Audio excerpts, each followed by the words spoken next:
Se você sente que trabalha o mês inteiro e o dinheiro simplesmente desaparece, presta atenção nisso. O problema pode não ser o quanto você ganha. Pode ser o fato de que você nunca aprendeu a controlar o que passa pela sua mão. E enquanto isso não muda, a sensação é sempre a mesma. Você paga uma conta e já aparece outra. Tenta se organizar, mas qualquer imprevisto desmonta tudo. E o pior, não é só dever. É viver com a cabeça cansada e a sensação de que nunca vai sair disso. Só que aqui está a virada. Dívida não é só falta de dinheiro, é falta de direção. E quando você aprende a controlar, até uma renda pequena começa a funcionar. Hoje você vai entender como sair das dívidas mesmo ganhando pouco. E principalmente, como nunca mais voltar para esse ciclo. O início brutal. Por que você está preso nas dívidas mesmo sem gastar tanto? Você provavelmente não vive no luxo. Não gasta com coisas absurdas. E mesmo assim está no aperto. Isso acontece porque o problema não está em grandes erros, mas em pequenos padrões que se repetem todos os dias. Parcelamentos pequenos, gastos automáticos, decisões por impulso e falta de planejamento vão criando um efeito acumulativo. Cada escolha parece inofensiva, mas juntas, elas formam o cenário que você vive hoje. O dinheiro não some. Ele está sendo direcionado. Só que não por você. Está sendo levado pelos seus hábitos. E tem algo ainda mais perigoso. Você começa a se acostumar com o aperto. Viver no limite vira normal. E quando vira normal, você para de questionar. Só que enquanto o padrão não muda, o resultado também não muda. A boa notícia é simples. Se o problema está no padrão, a solução também está. E você vai começar a enxergar isso agora. A armadilha silenciosa do salário baixo. O jogo que ninguém te explicou. Quando você ganha pouco, cada erro custa mais caro. Não existe margem. Qualquer imprevisto vira urgência. E urgência faz você tomar decisões rápidas, quase sempre no impulso. Aí entra a armadilha. Você usa crédito para resolver o presente e compromete o futuro. O próximo salário já chega menor, e o ciclo se repete. Com o tempo, isso parece normal. Todo mundo ao seu redor vive assim. Só que não é falta de dinheiro apenas. É falta de estratégia. E tem mais. Viver sob pressão financeira cansa sua mente. Você passa a decidir pior, pensa menos no longo prazo e aceita soluções ruins só para aliviar o momento. Mas aqui está o ponto-chave. Mesmo com pouco, ainda existe espaço para decisão. Controle não começa quando sobra dinheiro. Começa quando você decide dar direção ao que já tem. E isso quebra uma das maiores crenças que te mantém preso. O erro mental. Número 1. Que te mantém endividado. O erro mais comum é acreditar que você só vai se organizar quando ganhar mais. Parece lógico, mas isso te prende. Quando você pensa assim, você adia o controle. Vive esperando uma solução que ainda não chegou, enquanto o padrão continua o mesmo. E quando o dinheiro aumenta, o problema continua. Porque o comportamento não mudou. Se hoje você não controla pouco, amanhã não vai controlar muito.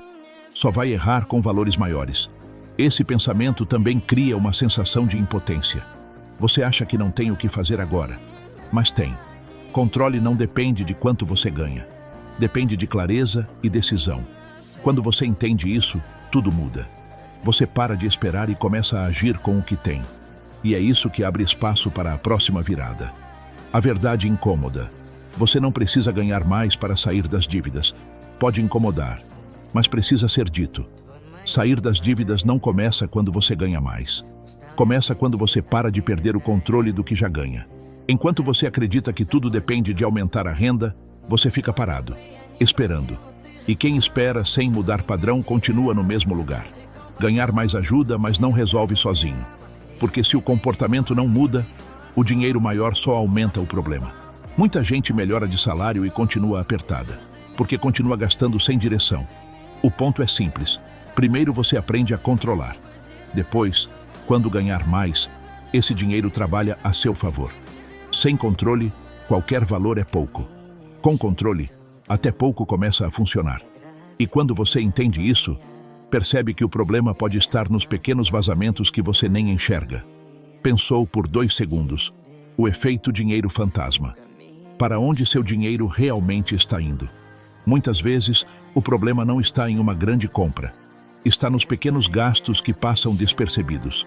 Assinaturas que você quase não usa, compras por impulso, lanches frequentes, parcelamentos pequenos, gastos que parecem inofensivos. Sozinhos, parecem leves. Juntos, sufocam o seu orçamento. Esse é o dinheiro fantasma. Ele sai sem chamar atenção, mas no fim do mês, deixa o estrago. Por isso tanta gente olha para a conta e pensa: eu nem gastei tanto assim. Gastou, só não percebeu onde. O maior perigo desses vazamentos é justamente esse. Como eles parecem pequenos, você não sente urgência para cortar. E o problema continua. Quando você começa a rastrear para onde o dinheiro está indo de verdade, tudo muda. Você enxerga excessos que antes pareciam normais e recupera espaço no orçamento sem precisar de radicalismo. E é exatamente aí que entra o próximo passo: cortar com inteligência, sem transformar sua vida em punição. O método dos 3 cortes inteligentes. Cortar gastos não significa sofrer. O problema é que muita gente tenta fazer isso de forma radical e acaba desistindo. O primeiro corte é na falta de consciência. Quando você começa a enxergar para onde o dinheiro vai, muitos gastos deixam de fazer sentido sozinhos. O segundo corte é no excesso. Não é eliminar tudo, é ajustar frequência e valor. Pequenas mudanças já criam impacto real. O terceiro corte é no impulso. Aquela decisão rápida, sem pensar, que parece pequena, mas se repete o tempo todo. Esse método funciona porque não depende de força extrema. Depende de atenção e escolha. Quando você corta com inteligência, você não sente que está perdendo. Sente que está recuperando o controle. E com controle, você começa a avançar de verdade. Mas para acelerar esse processo, você precisa entender uma coisa essencial. Nem toda dívida tem o mesmo peso. Pensou por um segundo. Dívidas não são todas iguais. Como identificar o que está te afundando de verdade? Um dos maiores erros de quem quer sair das dívidas é olhar para tudo como se fosse a mesma coisa. Não é. Existem dívidas que crescem devagar e existem dívidas que te sufocam rápido. O problema é que, quando você não enxerga essa diferença, tenta resolver tudo ao mesmo tempo e não resolve nada de verdade. Algumas dívidas têm juros altos e destroem seu orçamento com velocidade. Essas precisam da sua atenção primeiro. Não porque são mais feias no papel, mas porque são mais perigosas na prática. Outras até preocupam, mas não têm o mesmo poder de te afundar no curto prazo. E quando você aprende a separar isso, para de agir no desespero e começa a agir com estratégia. Outro ponto importante é o peso emocional. Às vezes, uma dívida menor te trava mais do que uma maior, porque ela mexe mais com a sua cabeça. E isso também precisa ser considerado. Quando você organiza, lista e entende o impacto real de cada dívida, o caos começa a perder força. E quando o caos perde força, você consegue agir melhor. Só que saber qual dívida atacar primeiro não basta. Você também precisa saber como avançar mesmo quando parece que não sobra dinheiro. A técnica dos investidores para sair do negativo mais rápido. Quem resolve a vida financeira de verdade não age no desespero. Age com estratégia. O erro mais comum é dividir pouco dinheiro entre várias dívidas. Você paga um pouco de cada e não sente progresso em nenhuma. A lógica dos investidores é diferente. Eles concentram força, escolhem uma prioridade e direcionam energia para aquilo. Quando você faz isso, começa a ver resultado. E ver resultado muda sua motivação. Outro ponto essencial é não perder para o tempo. Juros trabalham contra você todos os dias. Quanto mais você demora, mais difícil fica. Por isso, mesmo com pouco, você precisa ter constância. Um valor fixo, por menor que seja, direcionado com prioridade. Não é sobre quantidade, é sobre consistência. E quando você começa a agir assim, deixa de viver no improviso e passa a ter direção. Mas existe um problema real que trava muita gente. Parece que não sobra dinheiro para fazer nada. E é aí que entra o próximo passo. Pensou por 2 segundos. O plano de ataque. Como negociar suas dívidas mesmo sem dinheiro sobrando? Muita gente acha que dívida é uma sentença definitiva. Não é. Dívida pode ser negociada, reduzida e reorganizada. O problema é que muita gente foge desse confronto e deixa os juros crescerem em silêncio. O primeiro passo é parar de evitar. Enquanto você não encara a situação, ela continua mandando na sua vida. Negociar não é aceitar qualquer proposta. É buscar uma condição que realmente caiba no seu orçamento. Alongar prazo, reduzir juros ou conseguir desconto pode mudar completamente o peso da dívida. Mas para isso, você precisa saber exatamente quanto pode pagar. Não no entusiasmo, mas na realidade. Outro erro é tentar resolver tudo de uma vez. O melhor caminho é agir por prioridade. Você organiza, escolhe a dívida mais urgente e monta um plano possível. Mesmo sem dinheiro sobrando, clareza já muda o jogo. Porque quando você enxerga a situação com precisão, consegue parar de reagir no susto e começa a agir com estratégia. Só que negociar a dívida resolve uma parte. O que impede você de voltar para o mesmo ciclo é criar um sistema de controle. O sistema de controle que substitui a força de vontade. Se você depende de motivação para controlar seu dinheiro, você vai falhar em algum momento. Porque motivação oscila. Quem tem resultado cria um sistema. Algo simples, claro e repetível. Controle não é anotar depois que gastou. É decidir antes de gastar. É dar um destino para o dinheiro assim que ele entra. Quando você não faz isso, o dinheiro segue o impulso. Quando você faz, ele segue um plano. Outro ponto importante é separar. Quando todo o dinheiro está misturado, você perde a noção do que pode ou não usar. E é assim que o descontrole começa.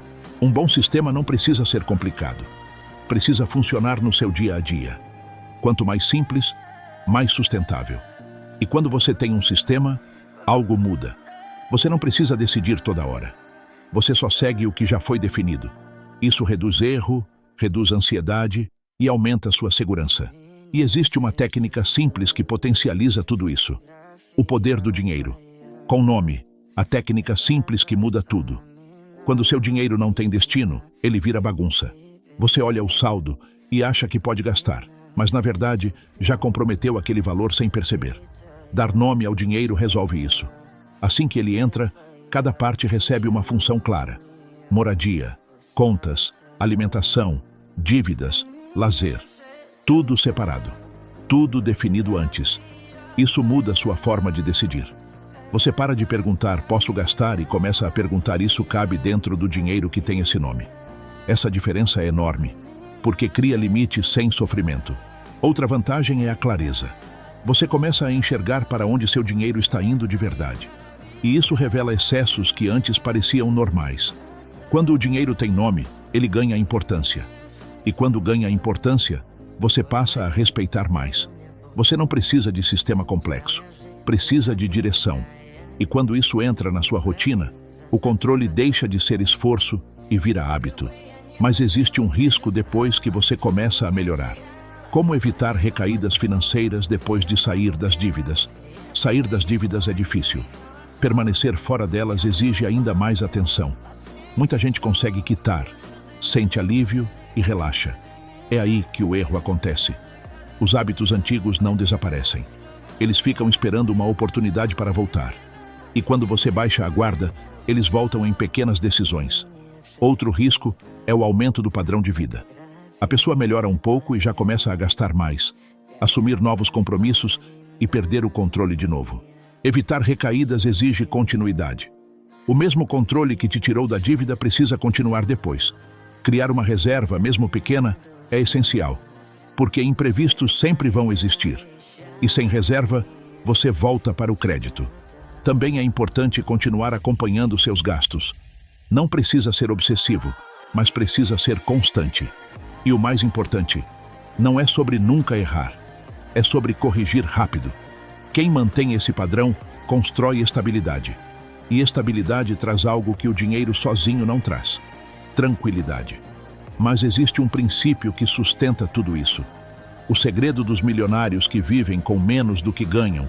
A maioria das pessoas tenta parecer rica. Poucas tentam se tornar estáveis de verdade. O segredo é simples: viver com menos do que ganha.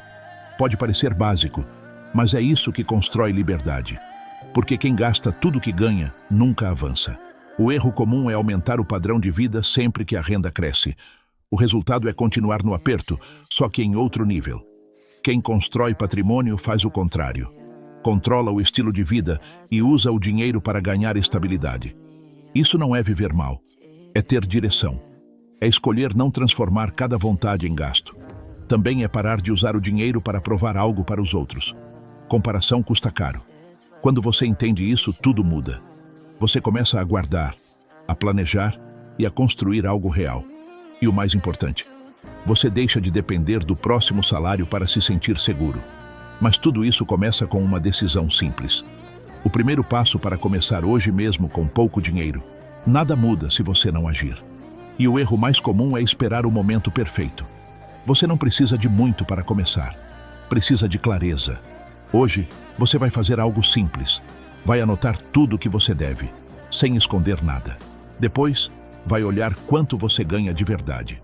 E em seguida, seus principais gastos. Isso já muda sua visão. Tira o problema da cabeça e coloca na sua frente. Agora escolha uma ação. Só uma. Pode ser cortar um gasto, definir um valor para uma dívida ou começar uma pequena reserva. O importante não é o tamanho, é começar. Porque quando você começa, sai da intenção e entra na ação. E isso quebra o ciclo da estagnação. A partir daqui, o progresso vem com consistência, não com perfeição. E existe uma decisão que define se isso vai durar. O ponto de virada. O dia em que você decide nunca mais ser escravo do dinheiro. Tudo muda no dia em que você decide parar de viver no automático. Não é quando o dinheiro aumenta. Não é quando a vida melhora. É quando você assume o controle. Você para de justificar erros, para de adiar decisões e começa a agir com consciência. O dinheiro deixa de ser um problema e passa a ser uma responsabilidade. Você entende que cada escolha constrói ou destrói sua liberdade. E isso muda sua postura. Você não reage mais. Você decide. Não é sobre nunca errar. É sobre não voltar para o mesmo padrão. Porque sair das dívidas não é só pagar o que deve. É se tornar alguém que não volta para esse ciclo. E a verdade é simples. Ninguém vai fazer isso por você. Mas a partir do momento que você decide, tudo começa a mudar. Agora depende de você.